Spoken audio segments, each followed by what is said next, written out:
ጠብቀን በእድሜያችን ላይ የይህችን የዛሬዋ የሰጠን ምስጋና ገንዘቡ የሆነ አምላካችን እግዚአብሔር ስሙ የተመሰገነ ይሁን።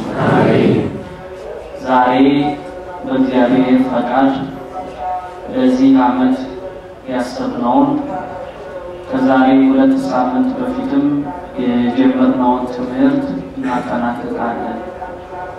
በዛሬው ትምህርታችን የምንመለከተው ባለፉት 2 ሳምንታት ከሶስቱ አካላት ስለ ሁለቱ ወይም ከሶስቱ ስሞች ስለ ሁለቱ ከሶስቱ ኩነቶች ወይም አቋዋል ሁለቱን ተመልክተናል። የተመለከትነው አንድ እግዚአብሔር የሚጠራበት ስሞች አሉት። የው ማን ይባላል ያለው? ሁለተኛው ሶስተኛው ግን ሶስት አማላጅ ካህናት ስንት አምላክ ነው? ስንናገርም ስንጸልይ በስመ አብ ወወልድ ወመንፈስ ቅዱስ አሐዱ አምላክ ምን ማለት ነው? በአብ በወልድ በመንፈስ ቅዱስ ስም አንድ አምላክ። ስም ነው፣ ስሞች አይደለም። በአብ መንፈስ ቅዱስ ምን ስሞች የብዙ መጠሪያ ነው። ስም ግን የስንት መጠሪያ ነው? አብን ወልድን መንፈስ ቅዱስን በአንድ አድርገን አንድ አምላክ እንላለን። አንድ አምላክ። ስለዚህ በእግዚአብሔር ፈቃድ ጥቂቱ ስለ አብ ስለ ወልድ ቅዱስ መጽሐፍ የሚያስተምረን ተመልክተናል። አብ ማለት በግዕዙ አብ ማለት ወደ አማርኛ ሲተረጎም ምን ማለት ነው? ወልድ የግዕዝ ቃል ነው። ሲተረጎም ምን ማለት ነው? በእንግሊዝኛውም እንደዚህ ነው። in the name of the Holy Father, of the Son and of the Holy Spirit, one God. Father አባት ነው። አብም አባት ነው። Son ልጅ ነው አይደል?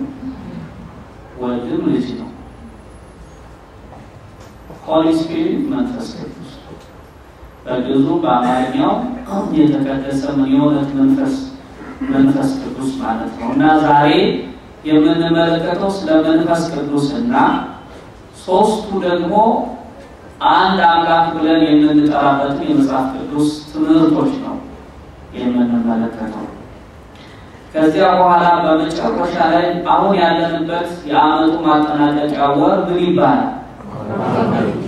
ይሄን አስመልክቶ ጥቂት ነገር እንመለከታለን። ስለ ቤተክርስቲያናችን መዝሙራት ከዚህ በፊት ትምህርት ተመረናል። ያንን የዛሬው ትምህርት ስልክ አብሬ ኢሜይሉን ልካለሁ ወይም ዌብሳይቱ ላይ ማግኘት ትችላላችሁ። ከዚያ ጊዜ ሰጥተን ለመፈጸም ስለማስችለን እናንተ ታነባላችሁ። ስለዚህ አዲሱ ዓመት ላይ አዲስ ትምህርት ነው ማለት ነው። በእግዚአብሔር ፈቃድ የምንማረው በእግዚአብሔር ፈቃድ እንደተገለጠው የምንማረው ስለ እግዚአብሔር መንፈስ ቅዱስ ነው። እስኪ ንገሩኝ፣ ስለማን ነው? ስለ እግዚአብሔር መንፈስ ቅዱስ። ስለማን ነው? ስለ እግዚአብሔር መንፈስ ቅዱስ። ከሆነ እስኪ ስለማን ነው? ስለ እግዚአብሔር መንፈስ ቅዱስ። ይሄን ስም እግዚአብሔር የሚለውን ስም መንፈስ ቅዱስ የሚለውን ስም ቃላት አይሻው አይፈልገውም፣ አይወደውም።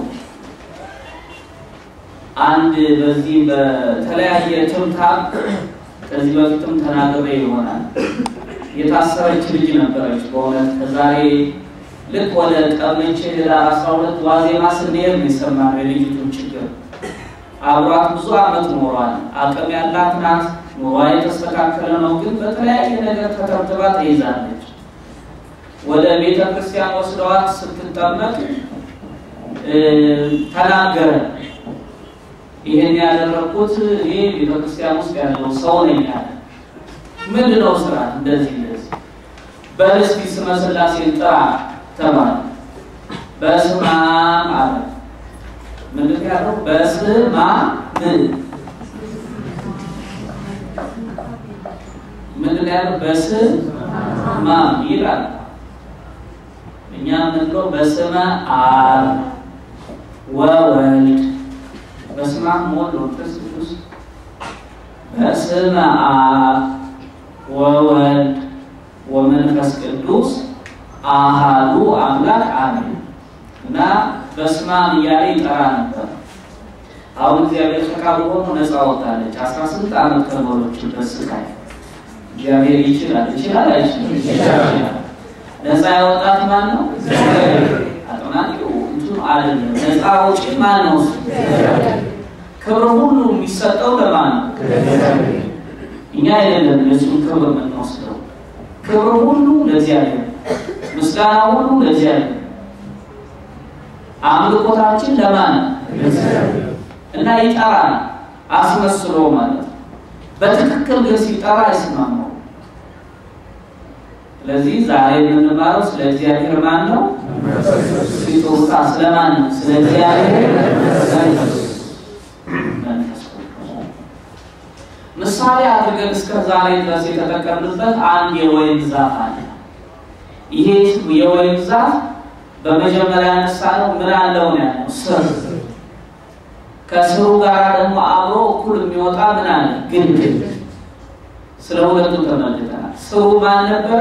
እግዚአብሔር አብ። ግን ያለ ስር የኖረበት ዘመን የለም። ስር ሲያወጣ መጠኑ ትንሽ ይሁን እንጂ አብሮ ስሩ ራሱ ምን ይኖረዋል? ግንድ ይኖረዋል። ስሮች ግራና ቀኝ ፊትና ኋላ ተያይዘውበት የሚወጡት ግንድ አላቸው። ያ ግን ወደ ውጭ ሲወጣ መጠኑ ሰፋ ይላል። እንጂ ስር ያለ ግንድ ግንድም ያለ ስር የኖረበት ዘመን የለም። ስሩን ማን ነው? እግዚአብሔር አብ። ግንዱ ማን ነው? እሱ እግዚአብሔር ወልድ። አሁን ይሄ የወይን ዛፍ ስሩ ግንዱ ብቻቸውን ዛፍ አያደርጉትም። ወይም ስርና ግንድ ስላለው ብቻ ዛፉ ዛፍ ነው ተብሎ አይጠራም። ዛፍ ነው ተብሎ እንዲጠራ ሕይወት ያስፈልገዋል።